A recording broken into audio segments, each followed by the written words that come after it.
Yanggoi sanaga kaifaga gi waroi potpuba numituni. Yanggoi sanadi handak madhauna silakliba luhongbagi wafamsida ingak sungaklabani. Haraubanasu mathu marang haure haibaduni. Tungda kari oirakani haibadi khangdana. Makeup artist singduna ningthina kebi baloiraga set kadaba dress tu hek setin khibada mapung marai pharabi ama oina ukri. Sanarembisu nganna laktuna mateng pangbiri. Bhanumati amadi machanupidi masak phauba ukhidre. Nupa mayum gi misu ngaihak leiraga lakpa haunari.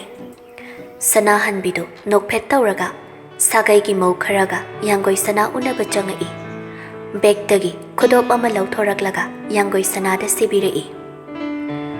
Mina kari haikini haibagi mawongda kaina thangda Bhanumati du thoklai. Adubu leidiyadi adumak thoklakhidre. Sanahanbisu Bhanumatisu maikom uppa haibi ngaktani. Animak aphabi sanaduna wari sanari. Maikai amaromdana kaifa magi kada tumin wakhal amada famduna leiringai nongsabadu waroi pot chatpadu yaururaga halakladuna changai. Kaidore amuk imang mangaga leiramishina nasana yadana mantok mayayda thangdokpagi phibamla nangisina nupina asomdana amuk toiba haraubada. Kaifasu khangi yanggoi sanana mabu karigumba ama khalle haiba adunabu magi photo IG gi story da thamkhibaduni. Saubadi yabani adubu kaifa mahaksu karisu hek haikhidre karamba wakhalbu khanbananu. Kaisu tawdeda wakhal ama sum khalambani. Ima ningsinga ira Kaifa nongsabada yengai. Nongsaba sangsilaktuna phamai kaifana. Ima du leiramadi ngasigi luhongbase harauramgadra natragana kari hairamgani. Awat apa koichen chelaga honaramgani. Pharise yamna khanjilurano. Khallurano hairaga khandaba yaramlaba kanasu waramloi.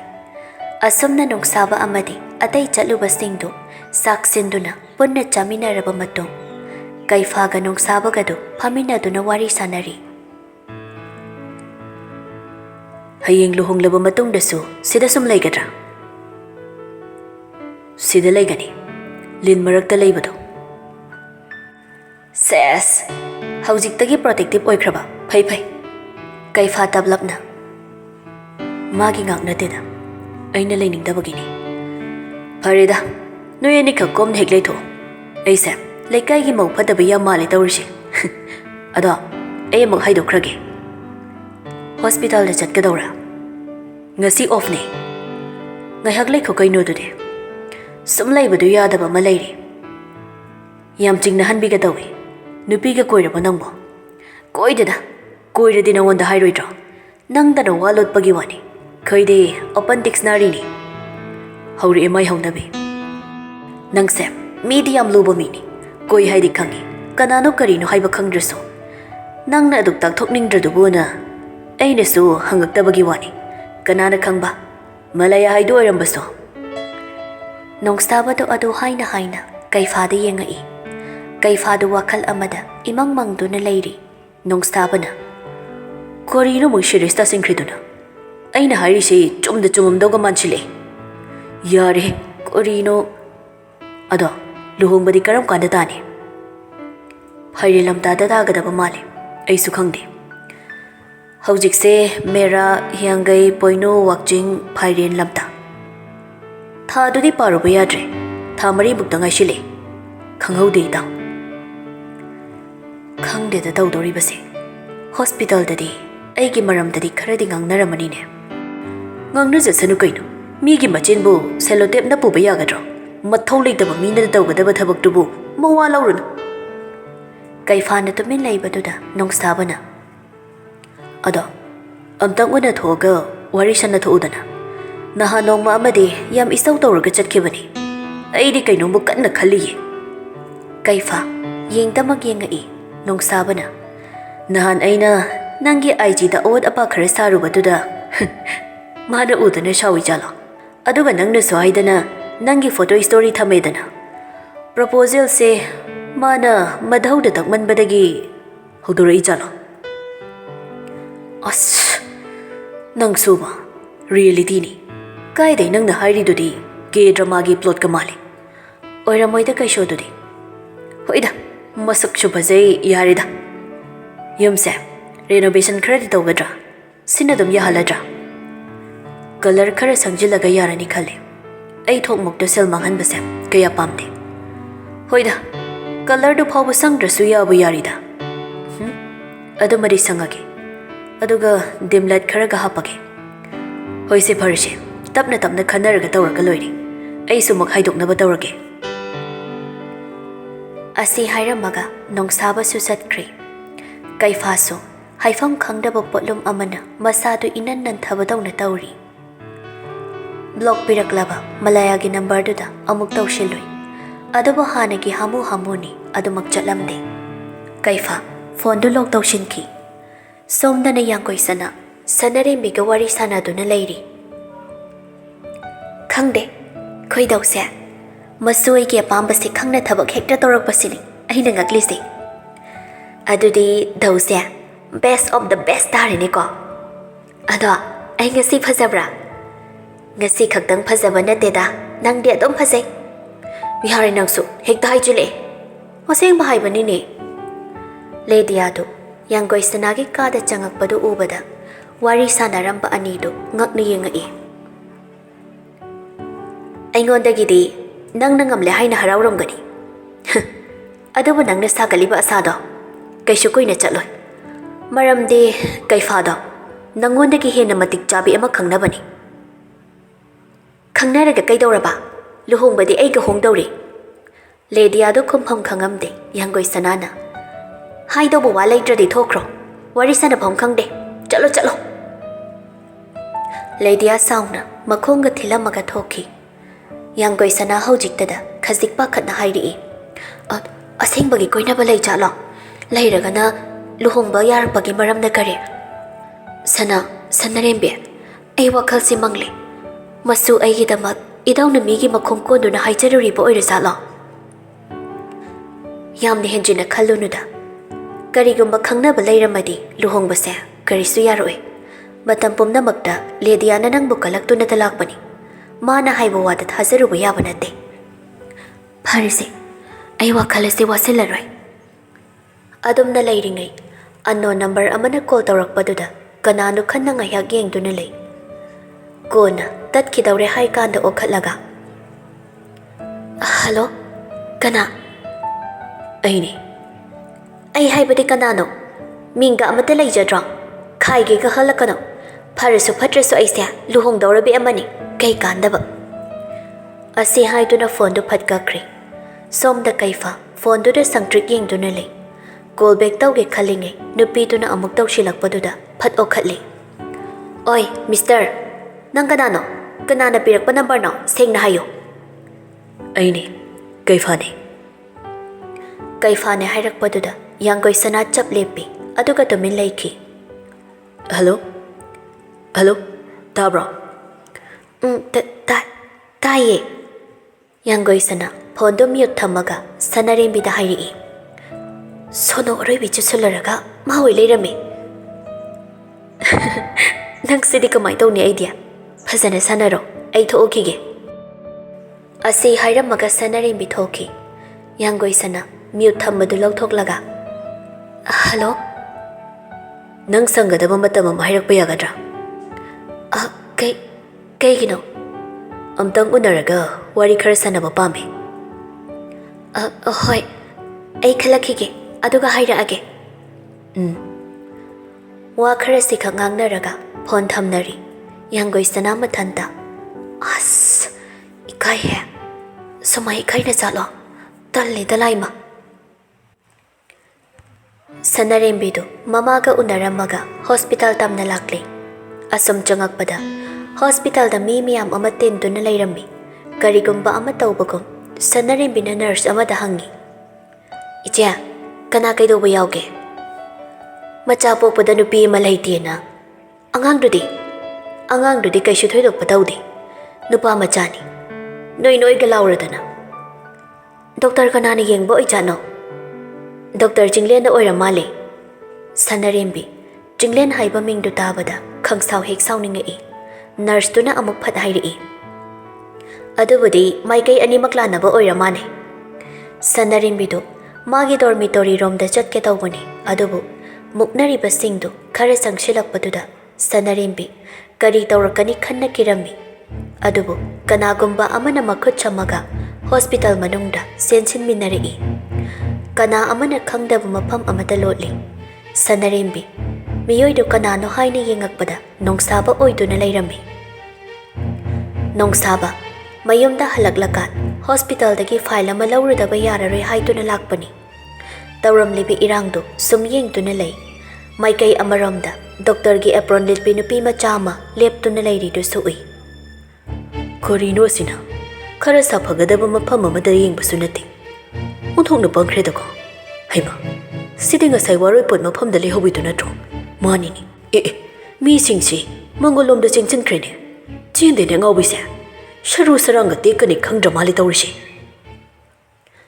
Oidaroi khangla mali. Thuna laklaga, Sanarembi gi makhutta tap pairaga, soro soro chingduna manungda pushilakpani. Haujiktada nongsabana chaiduna nganglai. Ngawbu ngawbra nangbo. Phatchangna bohnagadabani ne haujikte. Moisu sauribani na afabata amata khangdrabani. Nasa ni na matong so amata yaudi. Amuk thabada lekthakini. Ha, aiba. Nongsabado mafamdo mi leitabri yenglaga thokminarakli. Asomna ground floor do hendokkibadagidi karisu tawkhidre. Security singna irangdu phajinkri. Sanarembidi nongsabana hairamba wado sumkhantuna lehawi. Paupum namak manglem sutarami. Masu khangi. Masu nupa singlensi tawriba sinphamsiga khajik chanaba watli haiba. Matha sarap tawduna lay. Khudakta zuginga loinaduna hospital tamna chatli. Patient gi kangbu singdu gari dogi maikai da thomjelake tawbadu security nan thina ngakthokduna manglemdu hospital manungda changlakli. Maikai animaki mi yauraga khudakta conference ama tawi. Warepta asumna tai. Siriba yumgi miyoida lupa lakh 10 compensation piba. Aduga chenariba doctor amadi nursing thabaktagi tha 5 suspend tawba haina. Siriba nupidugi imung manungsu makoigi asoibasu laikibana thoidokna wanganglaktre. Jinglena thabaktagi suspend chatpa haisi yanggoi sanadadi ayetpa amamuk oigadawribani. Matam pumnamakta yanggoi sanage asoibata thiduna laklabani. Mayamdu chatnakibaga Jinglen madawda hairi. Iral suklaisu leitaba ise namdana mayamangda idawna lalhanbirabani ne. Idawgi Jinglen, Nanggi punishment chidi karisu natinhi. Tha 5 khak suspend chatluraga adumak thabak hanjinkini. Adubu migidi thawai mangliba sidi. Pikriba senpham asina amuk leiba yagadrane. Doctor roiba hospital ama chalairiba se. Sel khaki natini bungo. Jinglen wadi ngangdabi asawbagi mityengni yengamaga chatki. Thana oigadaba mana doctor hek oishile tawrise. Asumna manglemsu mayumda halakli. Kaifaga yanggoi sanaga ki waridu Jinglen suspend tawbagi waduna namsinkre. Nurse amadi atay staff singdu mahay wari sanay. Tawda yadabagi tawriba haibaduni. Dr. Jinglen se mamangdusu complaint yamna laklaba doctor ni. Adu phana warisu adum laikini. Magi oiba wani pangangda ngangnaridu. Nurse kara chawbiduna hairi. Yare mi waduna pugthan dawba nate ko nathau tawnaro. Asi haina maga chatki. Thabuk phabi yam sadro. Mi wadi mani ingangamni. Bhanumati su machanupagi paudu tabada yamna saurami. Mapa heglakpaga wari sananaba haiduna ngaiduna lairami. Manglem changakpa ubada Bhanumatina. Pabong na tawbirisi karino. Ay nagkaidawragine. Ay ko'y Jinglen bu suspend tawi harise. Tawdog asida hagthengna na chenariba doctor hairadi mahakni. Adu phanawairasu pabong na pumna mangamliba ngaktani. Hoy, karino nang nanganglibado. Migidi thawai ni manglibase. Aduga suspend tawribasidi tha 5 khak adudagi hanagi mafamda amuk hanjinkini. Migidi yengu pikriba lakh 10 aduna ama laigi yagadra. Ha, khallu ne noibu khidang daso. Moigisu asoiba leiramganida. Matam chana checkup laktaba. Hidak langthak chadaba. Doctor na haiba wa tadaba. Hoine, moigisu leini. Kanade, wayo ngangnagum si Banu. Ipa kokse ngahak te ingna pothage. Bimola. Pabong. Cha asaba amadu thaksidana. Hoi Pabong, semjarake. Adude aigi kada pukhalauko. Hoi Pabong. Manglem suka khatkre. Bhanumati. Sophada wakhal ama tauraga phamduna lehawi. Makhut masa prok prok thei.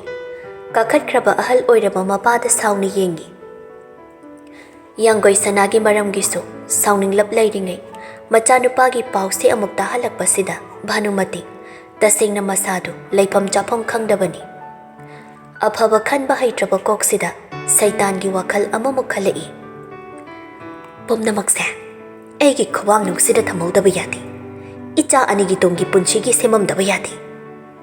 Lady adu phone metlaga maya ihi higatlaga sophana kanduda phamakpaduda oina onchintuna saujili. Nongan badagi na numitaba phawba phone da tawraga le. Aduna napunchido minai sumo ihoba taba. As ma ngakta to milayuba. Kari tawbaina aina to milay doisibo. Yengune kaisu nattaba angang asi phawba. Mayum makai pankidawri nangna yengu. Lady phuk hawgalaklaga hairi. Hongsanu kaino pharabani mayum pankradi aikhoidi yela aroidana. Hai apangbi mana mayum panba haibase leiriba lanthum pumbase khomaga pukhidawribani ne. Adudi kaidokhrasa haibano hatokhrasa haibro. Bhanumatina machanupigi mapampomda setlongna tharaga. Nangina chinchikaram haina tawni idea. Wa kaga yamda lawi nang. Leiriba singsi magi mina ayambani ne. Adubudi noi napasi su my full support ni kaino. Hey, yari to min leiro. Ngasaidagi sanariba warisi Bimola su taribani. Chakap ama hairaga treda hapaga mathakda kaki. Bhanumatina. Tu asida kakriba minnai makokse ashini number 1. Thabak phabi sadana. Hanuba sida pau tamthok tamsin tawrudoisi. Minnai oisinaraga machanupidusu doctor tamhauredana. Kana khangba. Hanuba sigi aronba nupi kanga oirambra haiso.